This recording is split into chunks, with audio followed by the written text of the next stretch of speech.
Hey, Alan, very well welcome to our live Q&A session for today. Thank you for being here. Thanks for having me. If we look at your background, it's obvious that you really walked the talk. What you announced in an interview, you recently moved to a hotel and dumped your apartment. So please tell us a bit how that feels and how that happened. I moved 2 days ago. I got rid of my apartment and I moved into a hotel. I moved into Citizen M here in Zurich, and I couldn't be happier. It's really, it was always a big dream of mine to move into a hotel, and now I'm staying at this hotel, and it's just fantastic. It's the complete freedom, and everything is organized. It's a very small hotel. Shall I show it very quickly? Yeah, please go ahead. So let's do a small tour, very quickly. This is they're super kind. They started a calendar for me, really nice. And then you can see here, my toiletries. Then we have here my bedroom. Then with my clothing in here. So everything is very small and little, but it's just perfect. This is how my shower looks like. Yeah, it's super fun, and I really get the feeling like I'm living in the future. This is the cool part. So everything is. I can steer via app. Everything. I have a chat for the concierge. I my bed is made every day. I have laundry service. When I'm hungry, I can order something to the room. It's absolutely fantastic. Like the first night I was here, I was laying in bed watching Star Wars, and then I was thirsty, and I asked if they have like a glass bottle, this one here, for some water, Mhm. and I asked them by the app, and 5 minutes later I had my bottle. So absolutely fantastic. I love So it. you're getting really spoiled now, I can tell. Yeah, it's really it's outsourcing everything. This is one of the stepping stones and one of the goals, outsourcing like everything, and this is the first part of this whole co-living, and it's a fabulous feeling. It's really I like it here. It's a very small space, but I couldn't be happier. Nice. And what led you to that decision to move to a hotel? Because that's like, of course, you do that if you have a business trip or if you go on vacation, but do that, as your home. What led you to that decision? Yeah, so this was always something I had in mind. The idea of moving into a hotel when I sell my company, I always told everybody. So when they asked me, so Alan, what are you going to do when you sell the company once? I told them, you know what, I will move to a hotel, and now I moved into a hotel, and it's as good as I expected it. The reason behind it is a very simple one. It gives me a lot of freedom. It gives me a lot of Mhm. freedom, and this feeling is the feeling I'm looking for. This is the feeling I'm looking for as an entrepreneur. This is the feeling I'm looking for in my minimalism. This is the feeling I'm looking for when I'm living in a hotel. So, uh, freedom, freedom. Sounds very legitimate, I would say. You mentioned the exit, that this was your goal. Whenever you sell a company, you will move to a hotel, you said. So please talk a bit more about the Amorana exit, or at least like the partial sale, the majority stake that you sold. Yeah, How did that happen? How long have you been working on that? So please fill us in on the tiny details about how the deal went down. yeah. So, in mid of September, we could sell our company to Lovehoney. Lovehoney is the largest global player for sex toys, and we are super happy to be part of their team.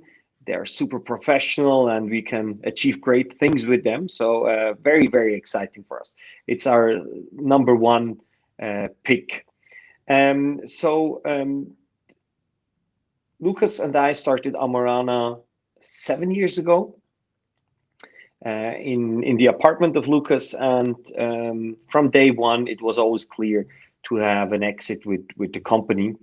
We had investors, and we always communicated with them that we are going to sell the company one day. So this was done from day one, or planned from day one. As we were growing very fast, by the end of last year, we made the decision that now it would be the right time to look for a partner. This is something we wanted. It was not just sell the company and let it at this level. We really wanted someone who can take it to the next level. And then we decided at the beginning of the year to go out and start the sales process.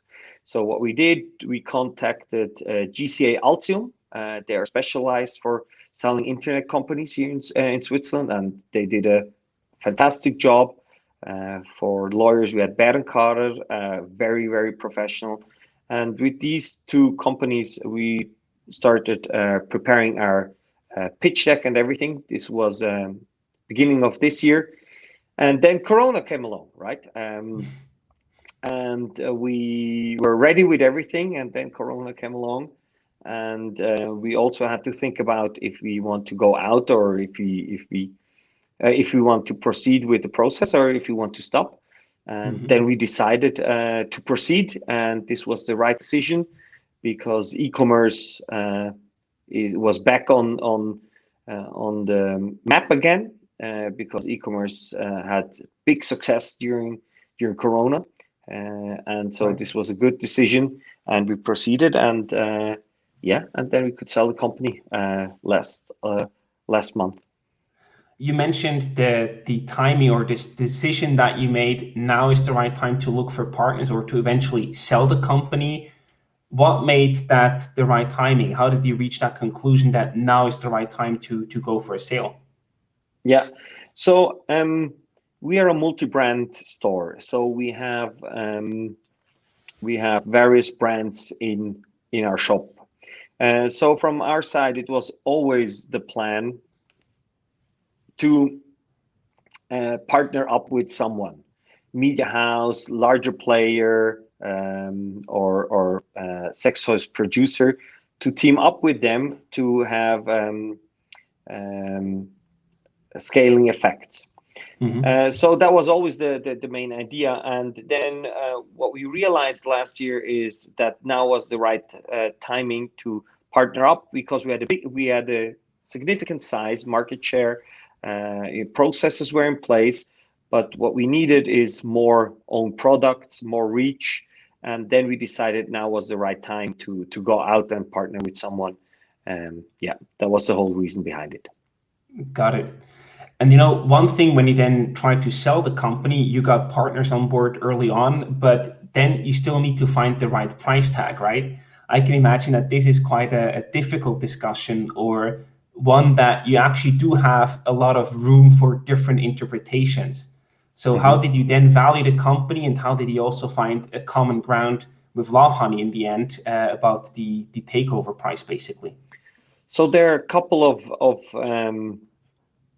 rationale behind it. So the first one, we always were pushing for growth and revenues, and what we realized then during the process is that especially in today's world, if you're e-commerce, buyers are looking for EBITDA.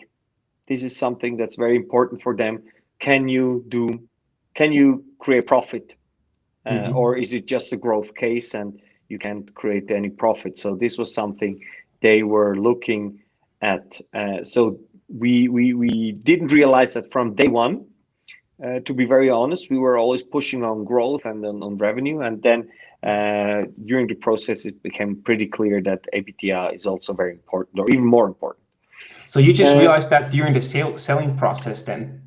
Yeah, because we always thought we're a growth case, and revenue is very important, and we realized that it became more and more important during not only Lovehoney, like all the potential buyers were looking at EBITDA, and this is something to keep in mind if you are a startup. It depends what kind of startup you are, but buyers today are looking for EBITDA. It's not, or at least in our case, it was not just can this thing grow like crazy. It was, can you create profit? So Mm-hmm. this is something to bear in mind, and it's very hard as well for startups, where it's from day one, it's all about profits and about growth, and Right. not much about profits. And this is something. Luckily, we also had nice profits from the last couple of years, and we could turn that. So this is something on the one hand side. The other hand side is, we have very senior investors and entrepreneurs in our board, and they told us, you need to decide what is the price tag you are willing to sell. What is the thing you're expecting, and what's the minimum you want? And you and Lucas, you guys need to be very clear about that, Mm-hmm. because if you don't reach that price tag, it's better to walk away. It's better to Right. to proceed with it, and it's very important that both founders are on the same page.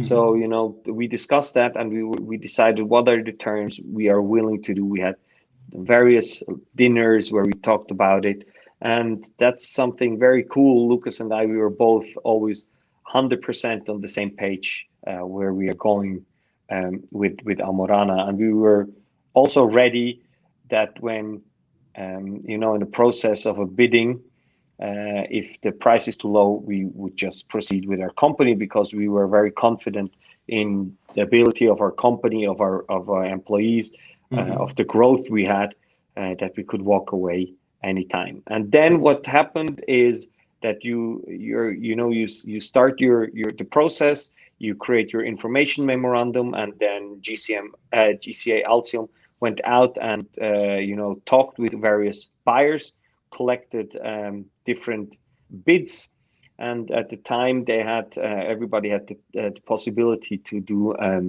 unbinding offer. Mm-hmm. And then we realized quickly that the range we were looking at was pretty realistic. So we were really spot on with what other people valued our company as well. And then obviously, you need to go in negotiations, but we were not far off. And this was cool to see, because until you get your unbinding offers, you don't know, are they really, is it really that worth, or, Sure. or, or is it just in your head? Yeah. So of course, I mean, I have to ask, people are curious to hear about, the sums. Is there anything that you can share with us, or any hints that you can give in terms of the selling price or the range? Yeah, unfortunately not, because we signed that we are not going to tell anything. So there's a new owner now, and I need to respect that. Sure. But what we often hear also, we quickly talked to Cedric Waldburger a couple of weeks ago, one of your investors from the early days onwards, basically. First He also, investor? first investor, awesome. And he also said that basically, if you look at software companies, parts that he's also investing in, usually you deal with a higher multiple. If you look at e-commerce businesses, usually you deal with a lower multiple. So is there Yeah. any multiple that you can share that you were able to sell for? Also not, but what Cedric says makes a lot of sense. I think, or in my opinion, the advantage of e-commerce is that you can create very quickly cash flow, and you Mhm. can generate a business very, very quickly. But if you have a software company, it's harder, with the sales cycles, and do you have a product market fit? Are people really paying money to get the product? With us, it's pretty straightforward. We need a shop, we need products, and people are going to buy it. So True. it's easier to start, but therefore, on the other hand, the downside is it's also in often it's also not that high multiple. But what I can tell you is that I'm very happy, and it was a good deal for us. You can live in the hotel now, so it's In a small okay. one, but I can live in a hotel. There's one other thing that I would like to talk about regarding the price.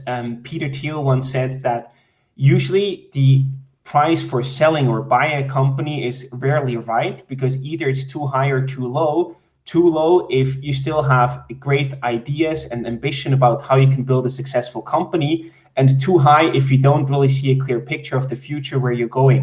So in that regard, do you think, you said that you were pretty happy with the range, but do you think that Amorana was sold for the right price, or was it over or underpaid? It's an interesting question. So I went into a restaurant and I know the waiter there, and I told him, you know what, a couple of days ago I sold my company, so I'm here and I'm having dinner with you guys. And he asked me, so was it painful for both of you? And I said, what do you mean? And he said, was it painful for the buyer and was it painful for you as a seller? And then I asked him why. And it was like, if it's painful for both of you, it's the right price, because Mm-hmm. everybody needs to suffer a little bit. So I don't know about Lovehoney, but they had to put money up, so they Right. paid a nice sum. But it was also painful for us, as founders, giving away your baby, giving it into other hands, and so it was. I can say it was also a little bit painful for us, and it was sure a little bit painful for them. And I believe we gave it away for a good price. It was a reasonable price, and looking at the growth numbers right now, I think they also made a great deal with buying us, because we are still growing very fast, and you have incentives aligned for next year's, where you have earnouts and stuff like that. So where we are aligned. So I think it was the right price. It hurt both of us. Nice. So maybe you can talk a bit about these conditions as far as you can share, because Yeah. you and Lucas, you both stay on board. You're also now a minority shareholder still. Yeah. So what did change? Also, now you work with Lovehoney or for Lovehoney. What changed that from being the founder and calling the shots yourself, basically? hmm So this is something, ask me in a year, but right now, Sure. we are very happy with our partner. They told us, you guys do the things you did right now and do more of it, Hmm. grow faster, do that, do what you've done. So, I hope, or I think they also wanted to get Lucas and me on board, and we are very excited to work with them. So, to be honest, it was the next day was exactly the same. We started working, and I'm staying there.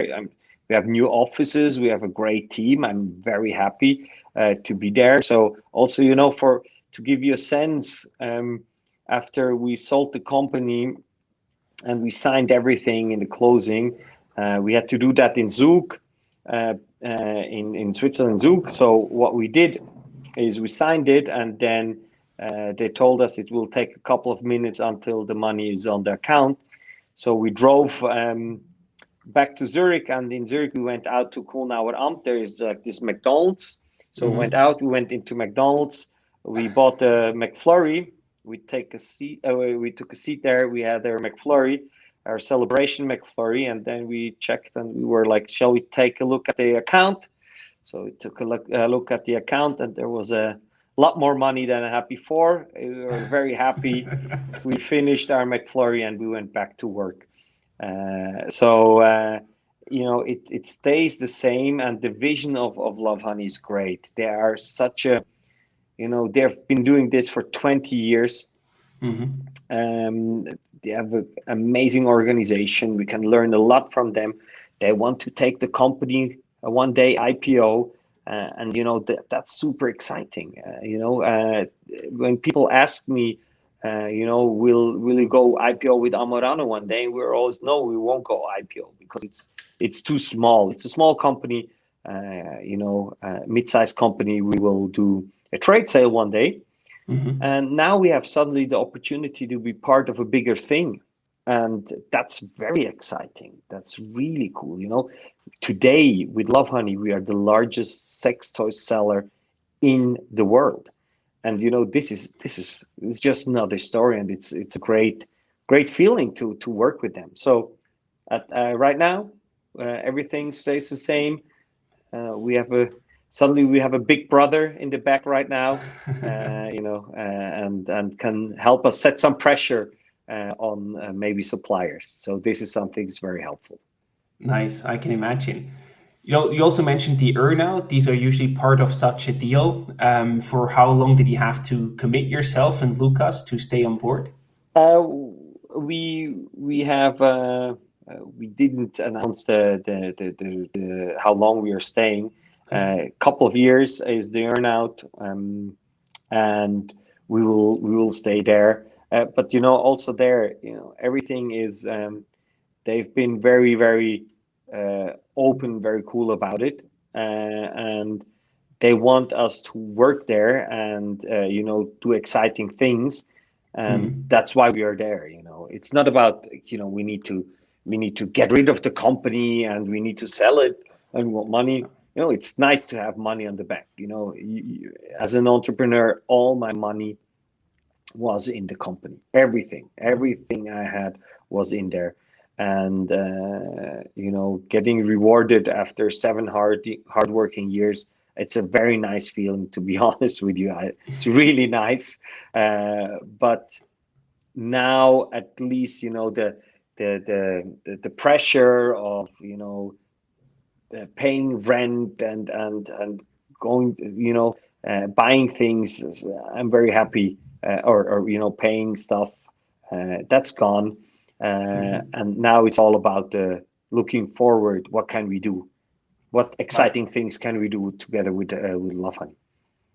So with that great feeling in mind, the exit feeling, the feeling of freedom also, I would say, with the money that you made out of that deal, it seems a bit odd to just celebrate with a McFlurry and McDonald's. So do you have any plans to throw a big party? Because I know that you're a party animal, or at least Yeah, that's your reputation.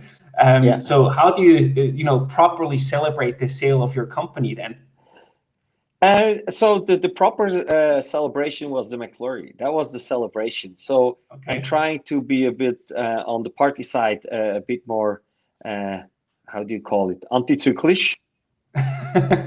Yes. Yeah. So I don't celebrate my birthdays, but I celebrate uh, the rest of the year. And so also here, it's also a burden. We gave away our company, and we want to make it bigger. So we are going back to work, and there will be parties, but it's not about celebrating selling the company.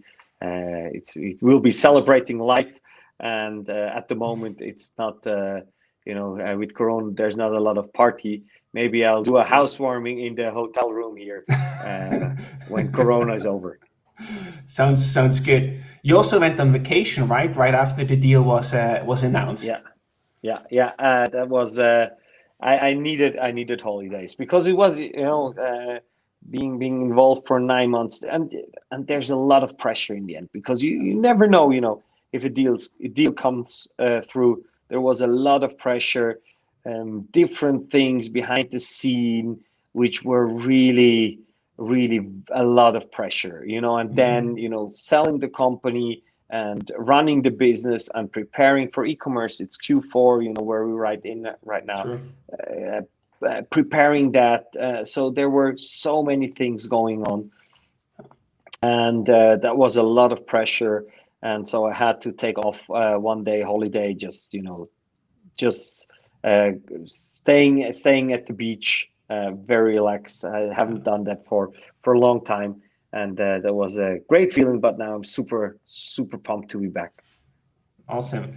You just described, the intenseness of this process, of managing the M&A transaction basically and the deal, potential deal and sale, but also your daily business. You still had to keep up with your work you had a running company that you had to take care after, right? Yeah, So what helped you to balance that? One part that you mentioned earlier on was to get the M&A GCA, I think was the name, yeah, Altion, to get them on board. So would you recommend to take that step, and what else would yeah, you recommend to be able to manage that in a good way? yeah. So what I would recommend, and I was, a lot of people contacted me, where they were thinking of selling their own company after our deal. So there are various things I would do a bit more different, or same, or the things I would do.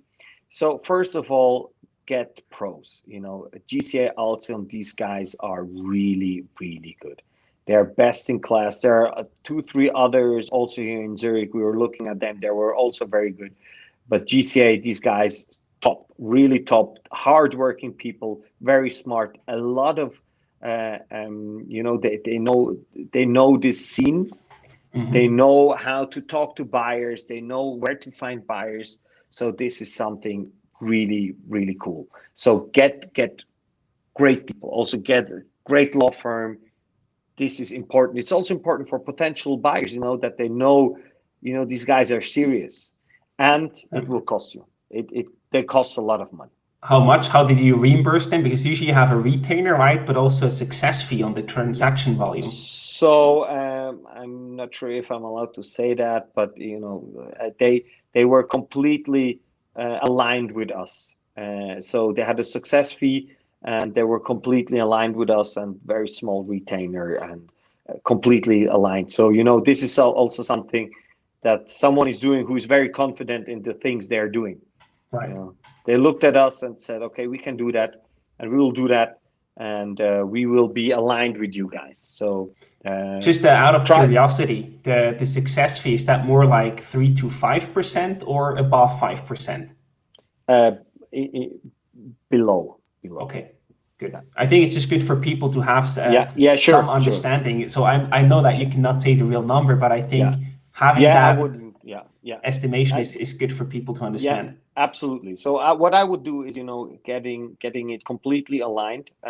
All the terms aligned, and it's a one-digit percentage of your company, uh, a single, not one digit, single digit, Yeah. what you are going to give them, and then start when you're getting prepared and deciding to sell the company. The documentation is really important.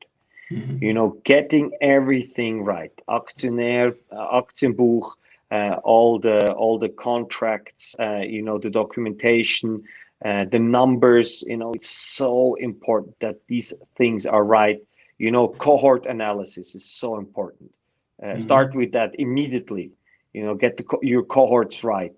Have the data prepared.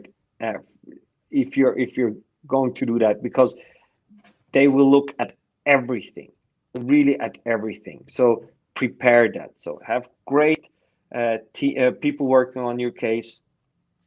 Uh, uh, get all the data ready. Get the cohorts ready. Get 100% monthly, quarterly, yearly, half yearly numbers.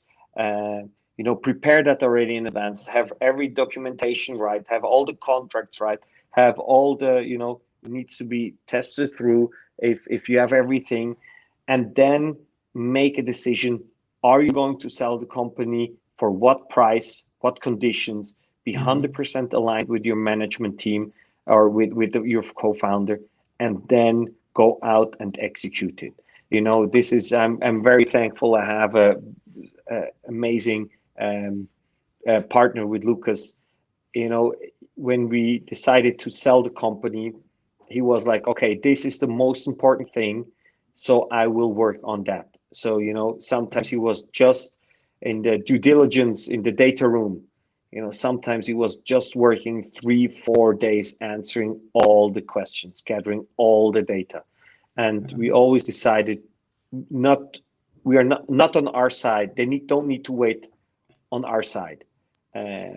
We are waiting for them. They will never Right. wait for us, or at least we tried, and that was due to Lucas' very persistent work. Was there any moment when you look back at the long process, these 9 months, where you felt like, okay, the deal is not going to go through, it's going to fall through? So there's no deal at the end. Not that there is no deal at the end, but you all, or at least in my case, there was always this anxiety all the time, until I checked with the McFlurry in my hand my bank account. It was a constant anxiety, and it goes up. You know, Yeah. it is in the beginning it's easy, but then it just increases, and so there was always anxiety. We were always prepared that when the deal doesn't come through, we are going back to work and we just proceed, and then it will take just another months or years to sell the company. But the anxiety, you know, we had a difference between of about 10 days between signing and Hmm. closing. So signing where you sign the contracts, and closing where you get the money. So these 10 days were, you know, you have all things like, okay, is the money coming, and you know what is going to happen, and so on and so forth. So the anxiety level, the last 10 days, that was it was a roller coaster. I can imagine. Let's also talk a bit about the strategic decisions that you took to get Amorana to the place where you were actually able to sell them. I remember two parts. Once was where you decided not to go abroad. This could have been a valid option, right, to expand your market. And the other one was also to expand your product offering beyond just the pure regular sex toys, but also go much more beyond that and have a more broader product offering. So what led you to these decisions, and in what way have they helped you to then also eventually sell the company? Yeah, so this is very, very important. You know, this is absolutely the right point. We decided from day one we had a story, and our story was taking sex toys from a niche market to a mass market. That was Hmm. always our story from day one, niche to mass market. And in all the management presentations, you know, this was the story we had. And then we explained them how we are going to back that story. What, in our opinion, is the vision? What will happen, and how will we achieve, and how will we be part of that thing? And that helped us a lot, because you know, when you have a buyer, they want to see what your vision is, how you will see the future, and Hmm. what how can, you know, when a buyer is buying a company, he wants to make more out of the company, and he Sure. needs to see that the company is ready to build on further growth and profitability. Hmm. And another thing you recently discussed, I think not too long ago, was to open physical stores, right? Mhm. So what So killed the idea of opening physical Amorano, or at least pop-up stores in the end? mhm. So we had a pop-up store in a large super mall here in Switzerland, and that was very successful. So we made a couple of we made a lot of money in 2 months, and you know, we had recurring customers and people who were asking about the shop and so on and so forth. So that was really cool Hmm. and very exciting for us, you know, to have a shop and everything. And then I'm very thankful for our board. Our board was like, guys, you know, this is good, but how long did it take to make that money? You had 2 months of pop-up store in an online shop. And we're like, probably a day or two. And they were like, so you had 2 months for a physical store, and you made that in 1 or 2 days. Yeah. And how much time did you need? And then we were discussing it, and you know, and we were convinced that we are taking it to physical stores. You know, have a roll-up plan, and establish the brand. Yeah. And our board was always, you know, very, they had a very, very specific opinion, and they were like, in our opinion, we wouldn't do that. But you know, it's mainly your company, so if you want to do it, but we wouldn't do it. And Lucas and I were discussing a lot during our dinners, and then you know, Corona came, and suddenly you know, we were so thankful for our board, you know, because that's what we're good at. We are good at e-commerce. That's what we can do, and not physical stores. So we decided, you know what, let's go all in on the thing we are really good at, and not focus on other things. Yeah. And I'm very happy about that. I remember, I think that was one of the core messages that you shared with us when you did the regular Swisspreneur podcast interview with you about, wow, that's almost 1.5 years ago. It's crazy how time Hmm. flies. Where you said focus, focus, focus, and I think this Yeah, is a perfect example why this is so absolutely. crucial. And Yeah. it's a perfect example that uh, even though you're focused, maybe that during it suddenly new things are popping up, and you think, okay, now we need to do this, and Yes. always keeping in mind, focus or fail. Just go really, really focus on the things you're really good at. Yeah. I think it's also, it's so reluctant to say, oh, the new idea or the other project will be so much more successful because you only see the tip of the iceberg where you then Yes. think, yeah, this will be so much easier than what we're doing so right now, and this will be so much more successful. But then once you actually start working on it, you discover the whole iceberg Yeah. underneath the water, and then Yeah. you realize, oh, this is not easier at all, maybe even much harder than I thought. And Yeah. then that's gonna bite back. Absolutely right. 100%. It's exactly that. And the brain tricks us. The Yeah. brain does the same trick with emails. A new email is, for the brain, is very exciting. It wants Sure. to see the new email. It wants to write back on the new email. But probably you have more important emails in your inbox you need to work on.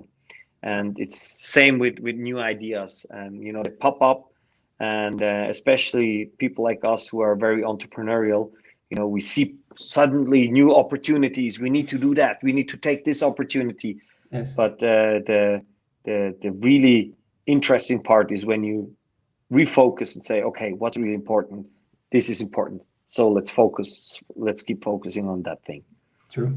I'm just curious to quickly dig into your email habits. So, how do you prioritize your emails? Who receives a fast reply and who doesn't receive any reply at all, maybe? Yeah. So I'm pretty good with my inbox. So I have a zero inbox. Almost, I would say, 5 out of 7 days. I keep a zero inbox. So I'm really focusing on getting out all the clutter. So this is step one. This is one hack I read once. Do a filter with the word unsubscribe. Because if you have a filter with the word unsubscribe, all the newsletters, they just go in there. Nice. And so this is something I'm doing. Then, if people are writing me with nothing specific, I in the beginning I wrote back, but I got so many emails, I just get rid of them. I don't answer them. Then I also have a snooze button in my Gmail, so I use that. When things come up and it's not yet due or not yet important, I snooze it. Hmm. I archive it. So I use Gmail, and I'm very, very focused on like trying to touch an email once, reply it, delete it, or snooze it, Yeah. and so that my inbox is empty by the end of the day. So I'm using that, and this helps me a lot. Awesome. I love the filter tip with the unsubscribe Yeah, tag. That's a yeah, really good one. yeah, So now you sold the company, you moved to your hotel room basically, you had your celebration with your McFlurry. Now everybody asks, of course, you're gonna stay at Lovehoney and at Amorana, but what's next for Alan? Do you plan to launch any new startups in the future, or what are your plans besides staying there for a couple of years? yeah. So yeah, I will for sure start something new down the road one day. And as an entrepreneur, I'm writing down ideas. So there will come something one day. But right now, I'm at a really great place. With a great team. I love working with our team, and we have this awesome partner. So I'm staying there. But I love this entrepreneurial feeling. And Yes. so I get contacted by a couple of startups, and this is something I'm doing. Giving back also to the community, investing in startups. This is something I was a bit overwhelmed. I got a bit too many um, requests, so I had to have a filter for me. And I'm going into B2C startups, things I can add value, I'm not investing in things I don't have any value added. Things that I care about, things that I believe are going to happen. So these are the startups I'm looking at, and then I invest in them, and then suddenly I have this part of feeling we had in the beginning. I have it again, and this is a great feeling. So you're more and more shifting towards becoming sort of a business angel or investor, so to say, also. No, no, no. I'm not. I'm not, because this is a strong belief I have. Only because you're a good entrepreneur doesn't make you a good investor, and that's not it. I will be, and I will always stay an entrepreneur. I will create a new company one day. I'm not an investor. That's not who I am. I'm looking at things. It's entertainment for me. I like it. I like giving back to the Swiss startup community, which is so important, that we have more startups, more exits, more people doing things, more young founders trying things. More things you guys are doing. With your media, inspiring people to do more things. This is what I want. So it's just giving back to the startup community, but not, I wouldn't call myself an investor. It's not because I go once to the gym once a month. I'm not a CrossFitter. So Fair point. And I couldn't agree more about the importance of giving back to really, support the local Swiss startup ecosystem. I think this is so crucial. Making an exit, but then giving back and letting that money support and finance other startups so we can have more exits in the future. Yeah. But you also need to be careful, I saw many friends of mine who are entrepreneurs who didn't make good business decisions because, as an entrepreneur, you're very excited about every startup you see, right? And I think, talking to very experienced investors, a great investor is more a skeptical person, or at least what I see, optimistic, skeptical. And they're, asking questions, digging in. And so these are the things I need to learn and, protect myself a little bit from the being too euphoric about startups. So this is something I have a clear set what I'm going to do. I invest in the beginning small tickets, but about 10 tickets, and then I will look how they're doing, and if one of these 10 is doing great, I will further invest, and I'll be very, very clear, on the things that don't work. I will cut it, right? I won't proceed with further investment. So this is something I heard from experienced investors, reinvest in the winners, and if something doesn't work, stop it. Sure. It's basically probably similar to what you've done in the online marketing part, right? Cut what's not performing and double down on what's giving you a good result, basically. Yeah. It's the same mindset, but it's probably harder. It's also not that clear, which startups, are they just turning to be successful very soon. But this is something people told me, go in with small tickets, check what they're doing, and then double down. Makes sense. So just hypothetically, if you were to start a new company just today, what field, what industry would you go into? What's most promising for you at this moment? So I love B2C cases. It's just the sales cycles aren't that long. You can do that very quickly. You can test things. So I was discussing with Tobias Reichmuth this afternoon. We had lunch. We were discussing longevity is fantastic. There's a lot of things going on in the whole longevity field. Then I like the whole concept of co-living. I think that's a very cool concept. Being here, I see all the benefits of it. Then everything that people owned before, and you can rent now. This is very interesting. These companies like Carvolution and so on and so forth. Right. I think changing asset you owned into a service you rent. This is something I'm very excited about. So all these cases I'm very interested in. There's this great startup, or the guy starting right now, Koi, where you can rent your furniture instead of buying it. Yep. Makes a lot of sense. Very bold vision. So yeah, these are the cool things. Awesome. Sounds very promising.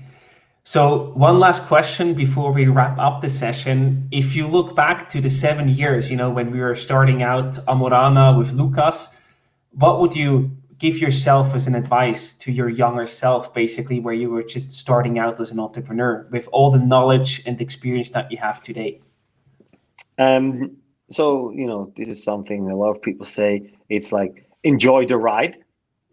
It's really Yeah. enjoyed, there were, and looking back, the downs are just part of it. It's just these things are stepping stones, and Right. this is also the whole thing with failure and everything. These are stepping stones. It's just if something is not working as you were expecting it, just make the next steps, one step after the other, just one step after the other. Don't be too overwhelmed, and enjoy the ride. Awesome. I think you are, especially now, also enjoying the next ride that is about to come. So is there anything else that you would like to add to today's session that we haven't talked about yet, or that you would like to add on top of what we already discussed? I want to congratulate you that you have over 10,000 listeners on the last podcast, and it's just it's what I see with you guys, and it's what I meant before with one step after the other is persistence. It's all about persistence. Not the talented people is winning, not the best looking obviously are winning. So it's all about persistence, and you guys are persistent. You're consistency and persistence, and this is what I believe makes things successful. And I love that you're keeping up the work, and that you're doing that. It's very important for the startup scene, and I'll do my part. Thank you so much. This means a lot to us, and also that you always take the time to support us, to jump on a live session or an interview. So also a big thank you to you for being part of it. And Sure, I couldn't agree more. anytime. I think, what you just said is like, it's so crucial. If you are consistent, the timing will most likely find you, because getting the timing right is crucial for success, but it's also incredibly hard to do. But if you're consistent and you keep on pushing, I think then the chances that the timing finds you are just increasing. There's no guarantee for that, but the chances are increasing. I need to do a podcast with you. You are just so bring it way more to the point than I am. Well, it Exactly, helps. It 100%. helps if you are allowed to interview cool people. That helps for sure. Absolutely. Yeah, I mean, hopefully we will soon see a podcast of you, and Yeah, I'm you staying will be a tuned for guest. that one. Okay, Perfect. done deal. Alan, So, thank you so much for today. All thank the you. best, and we stay tuned for what's next with you. Take care. Perfect. Bye Thank bye. you. Bye bye.